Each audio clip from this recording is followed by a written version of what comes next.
कोरोटकर सारख्या माणसाने गेल्या वर्षी शिवाजी महाराज किंवा त्यांची आई जिजामाता यांचा घोर अपमान केला. त्या कोरोटकर सारख्या माणसाला तुम्ही काय केलं? कोरोटकरच्या विरोधामध्ये तुम्ही आंदोलन केले का? निषेध मोर्चे काढले का? हा देखील प्रश्न आपल्यासमोर उभा राहतो. किंवा कोरोटकरच्या नंतर सोलापूरकर यांनी देखील शिवाजी महाराजांचा अपमान केला. शिवाजी महाराजांनी लाच घेऊन आग्र्याहून आपली सुटका करून घेतली असं सोलापूरकर यांनी म्हटलं. सोलापूरकरांचं तुम्ही काय केलं?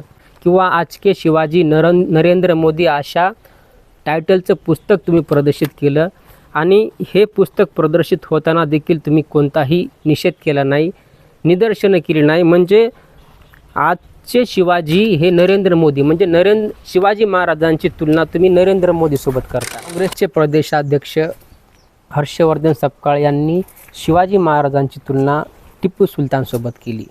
शिवाजी महाराजांची तुलना टिपू सुलतानसोबत करताना त्यांनी म्हटलं की टिपू सुलतान हे शिवाजी महाराजांच्या समकक्ष होते. असं वक्तव्य केल्यामुळे काल महाराष्ट्रामध्ये भारतीय जनता पार्टीच्या कार्यकर्त्यांकडून आंदोलनं झाली, निषेध मोर्चे काढले गेले. खरं तर हर्षवर्धन सपकाळ यांनी केलेलं हे विधान, त्या विधानाचं निषेध करणं अनिवार्यच आहे. निषेध केलंच पाहिजेत, कारण शिवाजी महाराजांची तुलना ही टिपू सुलतानसोबत कधीच होऊ शकत नाही. शिवाजी महाराजांच्या कार्यामध्ये आणि टिपू सुलतानच्या कार्यामध्ये फरक आहे, अंतर आहे. आणि हर्षवर्धन सपकाळ यांनी केलेलं विधान हे चुकीचं आहे, हे आपण मान्य करायला पाहिजे. त्यांनी ते विधान नाही करायला पाहिजेत होतं. टिपू सुलतान ज्या राज्यामध्ये होते, ज्या म्हैसूर राज्यामध्ये होते, म्हैसूर राज्यामध्ये टिपू सुलतान यांनी राज्य करत असताना तिथल्या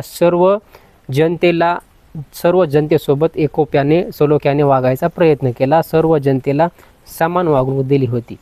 त्यांच्या राज्यामध्ये जे काही धार्मिक स्थळं होती, जी काही मंदिरं होती, ती मंदिरं कशा प्रकारे चांगल्या प्रकारे टिकतील याकडे टिपू सुलताननी लक्ष दिलं. पण टिपू सुलतानच्या राज्याव्यतिरिक्त म्हैसूर राज्याच्या बाहेर टिपू सुलताननी जे काही कामं केले ते हे निंदनीय कामं होते, असं काही तज्ज्ञांनी, काही अभ्यासकांनी, काही इतिहास तज्ज्ञांनी सांगितलेलं आहे. त्यांनी सांगितलेलं आहे की म्हैसूर राजाच्या बाहेर टिपू सुलतानचं कार्य जर पाहिलं तर टिपू सुलताननी त्यांच्या राज्याबाहेरील जे काही हिंदू समाज होता, त्या हिंदू समाजातील जनतेचं बळजबरीने मुस्लिम समाजामध्ये जे काही धर्मांतर करण्याचं काम होतं, ते काम टिपू सुलताननं जे केलेलं आहे ते वाईट काम होतं. किंवा टिपू सुलताननी म्हैसूर राजाच्या बाहेर जे हिंदू समाजाची मंदिरं आहेत किंवा धार्मिक स्थळं आहेत ते उद्ध्वस्त करण्याचं काम टिपू सुलताननी केलं होतं, असं काही इतिहासकारांचं मत आहे. त्यामुळे टिपू सुलतानच्या कार्यामध्ये एका ठिकाणी एका बाजूने टिपू सुलतानचं कार्य चांगलं देखील आहे आणि दुसरी बाजू जर पाहिली तर टिपू सुलतानचं कार्य हे वाईट आहे, आपल्याला दिसून येतं. त्यामुळे शिवाजी महाराजांच्या कार्यामध्ये आणि टिपू सुलतानच्या कार्यामध्ये जमीन आसमानचा फरक आहे असं आपल्याला कळतं. टिपू सुलताननी त्यांच्या राज्यामध्ये जे काही निर्माण केलं, जे काही त्या राज्याचा विकास व्हावा यासाठी त्यांनी जे काम केलं ते चांगलंच आहे. APJ अब्दुल कलामने देखील सांगितलेलं आहे की टिपू सुलतानने जे काही त्यांच्या काळामध्ये रॉकेटची सुविधा निर्माण केली आणि ती रॉकेटची सुविधा त्या संकल्पनेवर आम्ही रॉकेट तयार केली आणि भारतासाठी चांगलं क्षेपणास्त्र आम्ही बनवू शकलो. अशा प्रकारे विधान डॉक्टर APJ अब्दुल कलाम यांनी टिपू सुलतानच्या बाबतीमध्ये केलं होतं. त्यामुळे टिपू सुलतानचं कार्य एका बाजूने चांगलं आहे आणि एका बाजूने वाईट आहे, हे आपल्याला स्वीकारायलाच पाहिजेत. हर्षवर्धन सपकाळ यांनी टिपू सुलतानची तुलना शिवाजी महाराजांसोबत केली ते बरोबर नाही, हे आपल्याला मान्य करावं. गेल्या वर्षी ज्या लोकांनी शिवाजी महाराजांचा अपमान केला होता, त्याच अपमानाच्या निषेधार्थ या लोकांनी जे आता शिवाजी महाराजांचा अपमान झाला म्हणून रस्त्यावर उतरले, त्या लोकांनी गेल्या वर्षी ज्या लोकांनी शिवाजी महाराजांचा अपमान केला होता त्यांच्या विरोधामध्ये का आंदोलन केले नाहीत? त्यामुळे प्रश्न निर्माण होतो की शिवाजी महाराजांचा अपमान करणारे जर तुमच्या पक्षाच्या विरोधातील असतील, तुमच्या विरोधी पक्षातील लोक असतील आणि त्यांनी जर शिवाजी महाराजांचा अपमान केला असेल तरच आम्ही आंदोलन करणार, असा तुमचा पवित्रा आहे का, असा त्यातून अर्थ काढता येतो.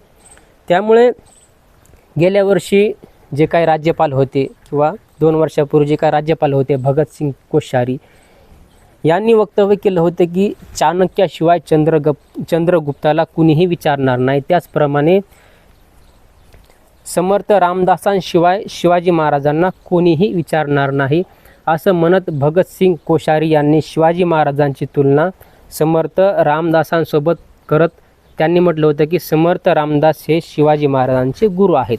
तर रामदास हे शिवाजी महाराजांचे गुरु होते असा ऐतिहासिक पुरावा कुठंही नाही.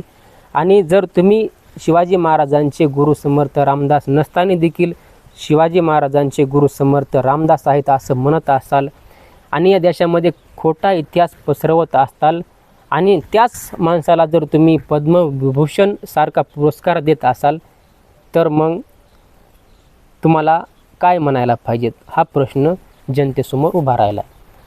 भगतसिंग कोश्यारी सारख्या माणसाने जर शिवाजी महाराजांची तुलना समर्थ रामदासासोबत केली किंवा समर्थ रामदास हे शिवाजी महाराजांचे गुरु आहेत असा खोटा इतिहास जनतेला हा एक राज्यपाल दर्जाचा माणूस सांगत असेल तर त्याच्या इतका मूर्खपणा कोण करत आहे असं या लोकांनी स्वतःकडे पाहणं गरजेचं आहे. किंवा कोरोटकर सारख्या माणसाने गेल्या वर्षी शिवाजी महाराज किंवा त्यांची आई जिजामाता यांचा घोर अपमान केला. त्या कोरोटकर सारख्या माणसाला तुम्ही काय केलं? कोरोटकरच्या विरोधामध्ये तुम्ही आंदोलन केले का? निषेध मोर्चे काढले का? हा देखील प्रश्न आपल्यासमोर उभा राहतो. किंवा कोरोटकरच्या नंतर सोलापूरकर यांनी देखील शिवाजी महाराजांचा अपमान केला. शिवाजी महाराजांनी लाच घेऊन आग्र्याहून आपली सुटका करून घेतली असं सोलापूरकर यांनी म्हटलं. सोलापूरकरांचं तुम्ही काय केलं? किंवा आजके शिवाजी नरेंद्र मोदी अशा टायटलचं पुस्तक तुम्ही प्रदर्शित केलं आणि हे पुस्तक प्रदर्शित होताना देखील तुम्ही कोणताही निषेध केला नाही, निदर्शनं केली नाही. म्हणजे आजचे शिवाजी हे नरेंद्र मोदी म्हणजे शिवाजी महाराजांची तुलना तुम्ही नरेंद्र मोदीसोबत करता. शिवाजी महाराजांची आणि नरेंद्र मोदीची तुलना होऊ शकते का? याकडे देखील जनतेने पाहणं गरजेचं आहे. मंडळी, आजके शिवाजी नरेंद्र मोदी अशा आशयाचं जेव्हा पुस्तक प्रदर्शित होतं तेव्हा त्या पुस्तकाला कुणीही विरोध करीत नाही, कुणीही त्याचा निषेध करत नाही. या पुस्तकाचा तुम्ही निषेध करत नाही याचा अर्थ शिवाजी महाराजांची तुलना तुम्ही नरेंद्र मोदीसोबत करत आहात असा अर्थ त्याचा होतो. शिवाजी महाराजांची आणि नरेंद्र मोदीची तुलना होऊ शकते का हे सर्वांनी लक्षात घेण्यासारखी गोष्ट आहे.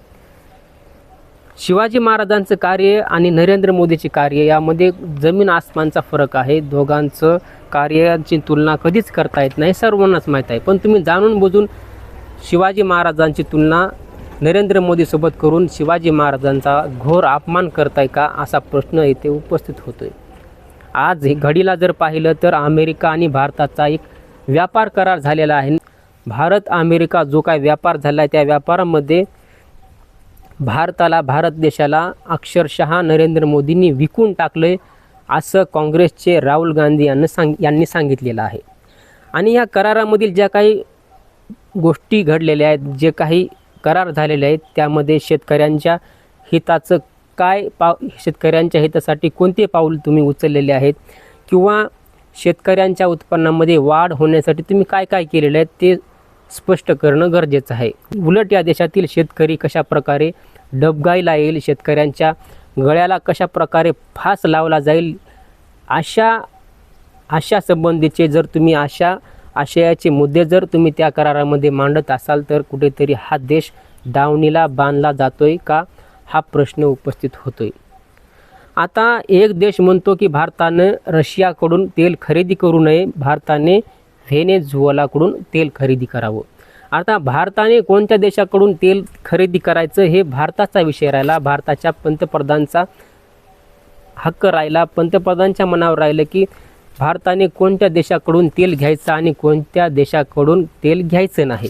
भारत अमेरिका या करारामध्ये भारताने रशियाकडून तेल खरेदी करणं थांबवावं आणि भारताने आता व्हेनेझुएला या देशाकडून तेल खरेदी करावं असं अमेरिकेचे डोनाल्ड ट्रम्प यांनी नरेंद्र मोदीला सांगितलेलं आहे आणि त्या करारामध्ये भारतानं ते मान्य देखील केलेलं आहे. आता रशिया आपल्याला स्वस्त दरामध्ये तेल देत होता, ते रशिया स्वस्त दरामध्ये तेल देत असलेल्या रशियाकडून तेल घेणं आपण थांबवायचं आहे आणि व्हेनेझुएला या देशाकडून जे काही अशुद्ध तेल आहे ते अशुद्ध तेल आपण खरेदी करायचे.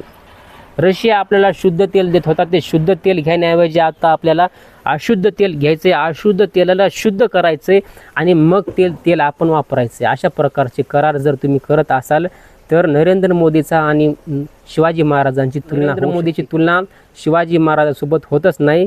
नरेंद्र मोदींनी या देशाला विकून टाकले हे राहुल गांधींचं वक्तव्य खरं आहे असं आपल्याला म्हणता येईल. अध्यक्ष हर्षवर्धन सपकाळ यांनी शिवाजी महाराजांची तुलना टिपू सुलतानसोबत केली, हे चुकीचं आहे, आपण मान्य करायलाच पाहिजेत. पण गेल्या वर्षी किंवा 2 वर्षापूर्वी शिवाजी महाराजांची तुलना ज्यांनी नरेंद्र मोदीसोबत केली, ज्यांनी शिवाजी महाराजांची तुलना समर्थ रामदासांसोबत केली किंवा ज्यांनी शिवाजी महाराजांचा त्यांच्या आईचा घोर अपमान केला आहे, त्या लोकांच्या विरोधामध्ये जर तुम्ही आंदोलने करत नसाल तर तुम्ही शिवाजी महाराजांचे अनुयायी नाहीत.